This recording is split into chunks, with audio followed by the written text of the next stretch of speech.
وسلم على رسوله الكريم أما بعد فأعوذ بالله من الشيطان الرجيم بسم الله الرحمن الرحيم لقد جاءكم رسول من أنفسكم عزيز عليه ما عنتم حريص عليكم بالمؤمنين رؤوف رحيم. وقال تعالى في مقام آخر إن الله وملائكته يصلون على النبي يا أيها الذين آمنوا صلوا عليه وسلموا تسليما. اللهم صل على محمد وعلى آل محمد كما صليت على إبراهيم وعلى آل إبراهيم إنك حميد مجيد. اللهم بارك على محمد وعلى آل محمد كما باركت على إبراهيم وعلى آل إبراهيم إنك حميد مجيد. میرے انتہائی واجب الاحترام دوستوں، ساتھیوں، عزیزوں، سننے والی میری محترم ماں اور بہنوں، اللہ رب العزت نے ہمیں بے شمار عبادات کا حکم دیا، لیکن کہیں پر بھی اللہ رب العزت نے یہ نہیں فرمایا کہ یہ عبادت تم کرو اس لیے کہ میں بھی کرتا ہوں. یہ نہیں فرمایا تم نماز پڑھو اس لیے کہ میں بھی پڑھتا ہوں. یہ نہیں فرمایا کہ تم صدقہ خیرات دو اس لیے کہ میں بھی صدقہ خیرات دیتا ہوں. کوئی سی بھی عبادت لے لیں، کہیں پر بھی اللہ رب العزت نے یہ نہیں فرمایا یہ عبادت کرو اس لیے کہ میں بھی کرتا ہوں. واحد ایک کام ایسا کہ جس کا اللہ رب العزت نے اس امت کو حکم دیا، اور حکم دینے سے پہلے فرمایا کہ اے ایمان والو یہ کام میں بھی کرتا ہوں اور میرے فرشتے بھی کرتے ہیں، لہٰذا تم بھی یہ کام کرو. وہ کام کتنا اہم ہوگا کہ جس کا کرنے کا حکم اس امت کو دیا، اور وہ کام اللہ بھی کرتے ہیں اور فرشتے بھی کرتے ہیں. اور وہ کام کیا ہے؟ حضور نبی پاک صلی اللہ علیہ وسلم پر درود پڑھنا. درود ایسی عبادت ہے کہ جو قبول ہی قبول ہے. کسی عبادت کے بارے میں نہیں کہا جا سکتا قبول ہے یا نہیں ہے. درود ایسی عبادت ہے کہ جو قبول ہی قبول ہے. درود ایسی دعا ہے کہ جو دعا قبول ہی قبول ہے. درود کے بارے میں محدثین نے لکھا، بزرگوں نے لکھا کہ درود یہ ایسی دعا ہے کہ جو اللہ کی بارگاہ میں جاتی ہے اللہ فوراً قبول کر لیتے ہیں. اسی لیے بزرگوں نے لکھا ہے کہ جب بھی دعا مانگنے لگو تو دعا کے شروع میں بھی درود پڑھ لو اور دعا کے آخر میں بھی درود پڑھ لو، اس لیے کہ اللہ درود کو ضرور قبول کرتے ہیں. اللہ دعا کا آغاز بھی قبول کریں گے، اختتام بھی قبول کریں گے. اور اللہ کی رحمت سے یہ بات دور ہے کہ اللہ شروع کی اور آخر کی قبول کر لے اور بیچ کی قبول نہ کرے. یہ ہو نہیں سکتا. اللہ اول اور آخر کی وجہ سے ہماری اپنی مانگی گئی بیچ کی دعا بھی اللہ ضرور قبول کریں گے. یعنی یوں کہہ لیں کہ ہم اپنی دعا قبول کروانا چاہتے ہیں تو اول بھی درود پڑھیں، آخر بھی درود پڑھیں، شروع میں بھی درود پڑھیں، آخر میں بھی درود پڑھیں. تو درود کی برکت سے اللہ بیچ کی دعا بھی قبول فرما دیتے ہیں. درود کی اتنی برکت ہے. دارالعلوم دیوبند کے بزرگوں کے بارے میں لکھا ہے کہ جب بھی کسی قسم کی کوئی مشکل پیش آتی، مصیبت پیش آتی، فوراً بخاری شریف کا ختم کرواتے. بخاری شریف شروع سے لے کر آخر تک مکمل پڑھواتے تھے. اس کی برکت سے اللہ مصیبت دور کر دیتے تھے. ہمارے ہاں کوئی مصیبت تکلیف پریشانی ہم قرآن پڑھواتے ہیں، یہ بھی برکت والی چیز ہے، یہ بھی سعادت والی چیز ہے، یہ بھی بڑی اہم عبادت اور بڑی اہم چیز ہے. لیکن بزرگوں کے بارے میں لکھا ہے وہ بخاری شریف بھی شروع سے لے کر آخر تک مکمل کرواتے تھے. حضور کی حدیث کی برکت سے اللہ مصیبت دور کر دیتے تھے. اور اس میں بنیادی وجہ یہ ہے جب بھی حدیث پڑھتے ہیں، محدثین کی عادت ہے، نبی پاک صلی اللہ علیہ وسلم کا جہاں پر بھی نام آتا ہے، آپ حدیث کی کتابوں کو کھول کر دیکھیں، حضور کے نام کے ساتھ پورا درود صلی اللہ علیہ وسلم لکھا ہوتا ہے۔ ہم تو لکھنے میں بھی کنجوس ہیں اور پڑھنے میں بھی کنجوس ہیں۔ عام طور پہ آپ نے دیکھا ہوگا کہیں پر کسی نے حضور کا نام لکھا محمد اور اوپر صلی اللہ علیہ وسلم کی بجائے صاد لکھ دیا۔ یہ خالی صاد لکھ دینا اس کا کوئی ثواب نہیں ہے، اور بلکہ یہ کنجوسی ہے، یہ بخل کی علامت ہے۔ حضور کے ساتھ محبت اور عشق کا ثبوت تو یہ ہے، خالی صاد نہ لکھے بلکہ پورا حضور پر درود لکھے۔ خالی بسم اللہ الرحمن الرحیم کی جگہ اگر 786 لکھ دے ثواب ملے گا؟ بولو، 786 کا ثواب نہیں ہے۔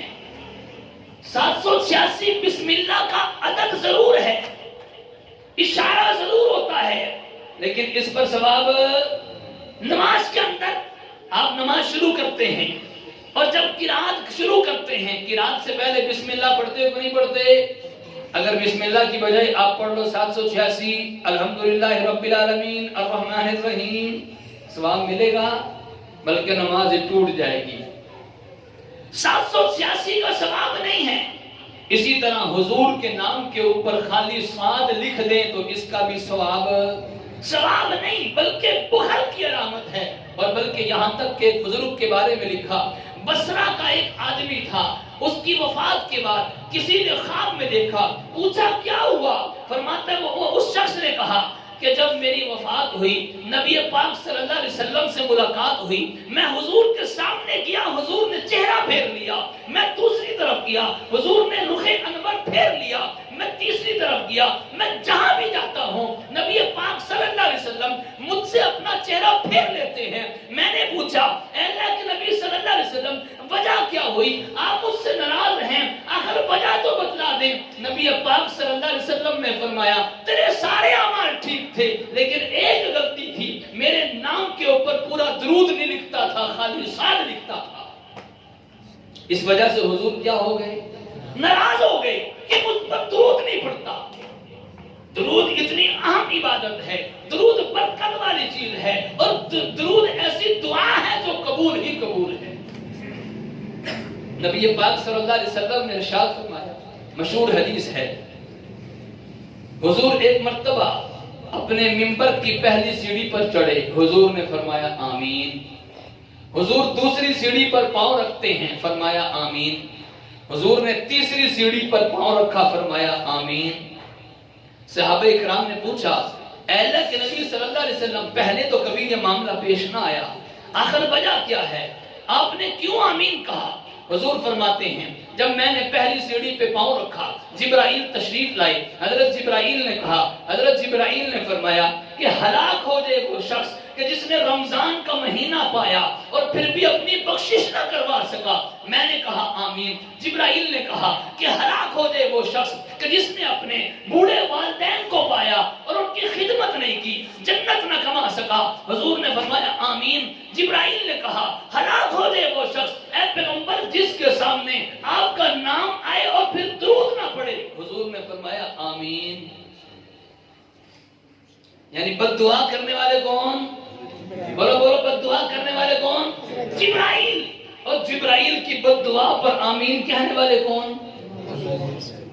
بد دعا کرنے والے فرشتوں کے سردار اور اس پر آمین کہنے والے سارے نبیوں کے سردار۔ اس کی ہلاکت تو یقینی ہے جو حضور پر درود نہیں پڑھتا۔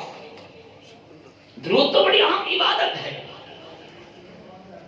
حضرت آدم علیہ السلام جنت میں تھے، حضرت اماں حوا کے قریب جانے لگے، حامد تھے نا بیوی کے قریب، اماں حوا کے قریب جانے لگے تو اعلان ہو گیا آدم ابھی نہیں جانا، بیوی کے قریب، اماں حوا کے قریب ابھی نہیں جانا۔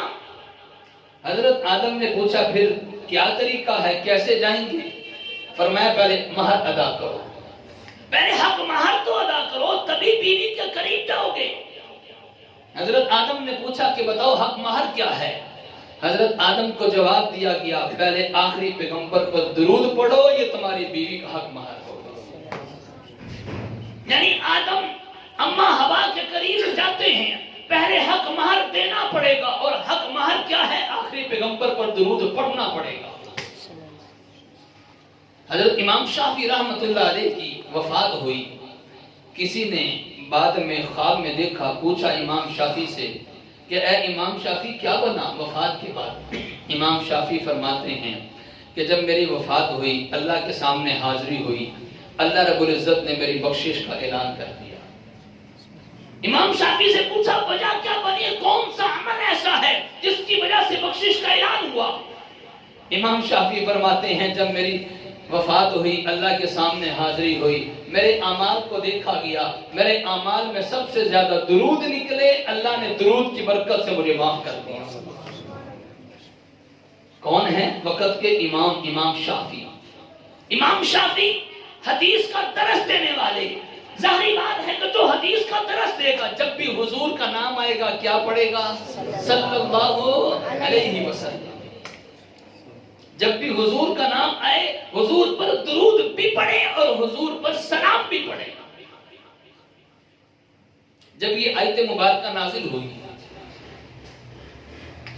ان اللہ وملائکتہ یصلون علی النبی یا ایھا الذین آمنوا صلوا علیہ وسلموا تسلیما، جب یہ آیت مبارکہ نازل ہوئی تو صحابہ کرام نے عرض کیا اے اللہ کے نبی صلی اللہ علیہ وسلم، ہم آپ پر سلام تو پڑھتے ہیں جب نماز میں ہوتے ہیں، اتحیات میں بیٹھتے ہیں، قعدے میں بیٹھتے ہیں، ہم سلام پڑھتے ہیں، السلام علیکہ ایھا النبی، سلام تو پڑھتے ہیں۔ درود کا طریقہ کیا ہے؟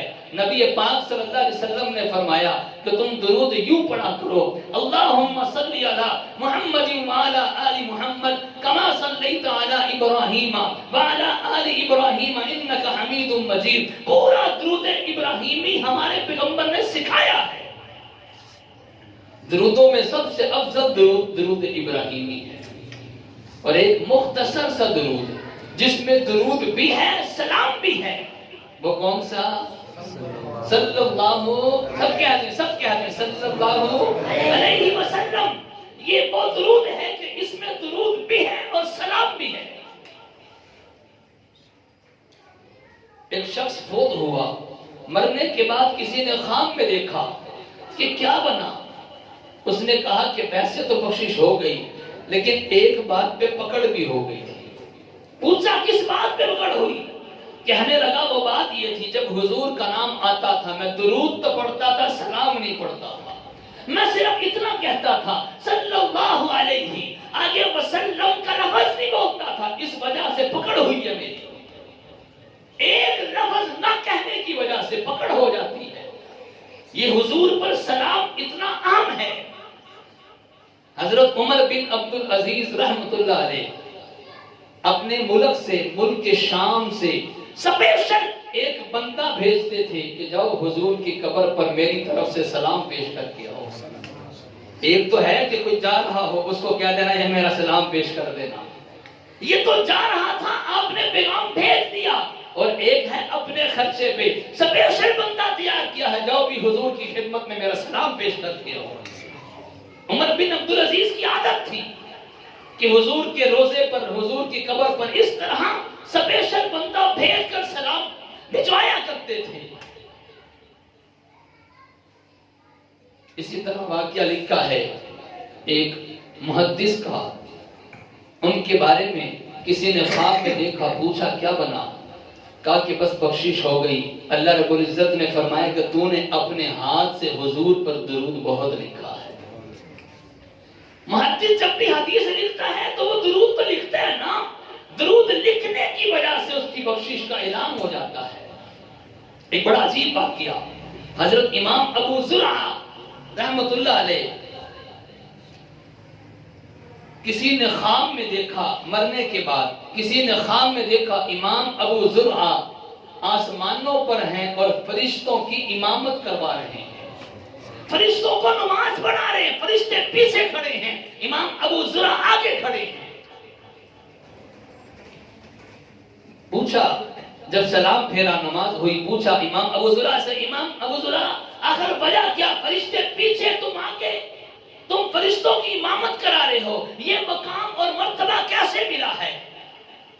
امام ابو زرع کہتے ہیں میری وفات کے بعد اللہ نے میری بخشش کا اعلان کر دیا صرف اس وجہ سے کہ میں روزانہ حضور پر ہزاروں مرتبہ درود پڑھا کرتا تھا اور بخشش کا اعلان بھی کر دیا اور مجھے فرشتوں کا امام بھی بنا دیا۔ کس وجہ سے؟ بولو، حضور پر درود پڑھنے کی وجہ سے۔ امام شبلی رحمت اللہ علیہ ایک مرتبہ امام ابو بکر بن مجاہد کے پاس گئے۔ امام ابو بکر بن مجاہد بہت بڑے اللہ والے نیک آدمی، محدث آدمی تھے۔ ان کے پاس بڑے سے بڑا کوئی بادشاہ بھی آ جاتا وہ احترام میں کھڑے نہیں ہوتے تھے، بس ان کا اپنا ایک مقام اور مرتبہ تھا۔ وہ بادشاہ کے آنے پر بھی امام ابو بکر بن مجاہد کھڑے نہیں ہوتے تھے، لیکن امام شبلی جب بھی جاتے امام ابو بکر بن مجاہد احترام میں کھڑے ہو جاتے۔ کسی نے ابو بکر بن مجاہد سے پوچھا کہ آپ بادشاہ کے آنے پر کھڑے نہیں ہوتے، امام شبلی کے آنے پر کھڑے کیوں ہو جاتے ہو؟ توجہ، امام ابو بکر بن مجاہد نے جواب دیا کہ ان کے احترام میں کھڑا کیوں نہ ہو، ان کے احترام میں کھڑے ہونے کا حکم مجھے خود حضور نے دیا ہے۔ کہا کیسے دیا؟ امام ابو بکر بن مجاہد کہتے ہیں میں رات کے وقت ایک دن سویا اور میں نے خواب میں نبی پاک صلی اللہ علیہ وسلم کو دیکھا، حضور کی زیارت ہوئی۔ نبی پاک صلی اللہ علیہ وسلم نے فرمایا کہ ابو بکر تیرے پاس ایک شخص آئے گا، شبلی اس کا نام ہوگا، جب تیرے پاس آئے تو اس کا احترام کرنا ہے، کھڑے ہو کر احترام سے ملنا ہے۔ تو امام ابو بکر بن مجاہد کہتے ہیں 2 دن گزر گئے، امام شبلی نہیں آئے۔ تیسرے دن پھر حضور کی خواب میں زیارت ہوئی کہ ابو بکر وہ شخص آنے والا ہے، جب بھی تیرے پاس آئے تو احترام سے ملنا ہے۔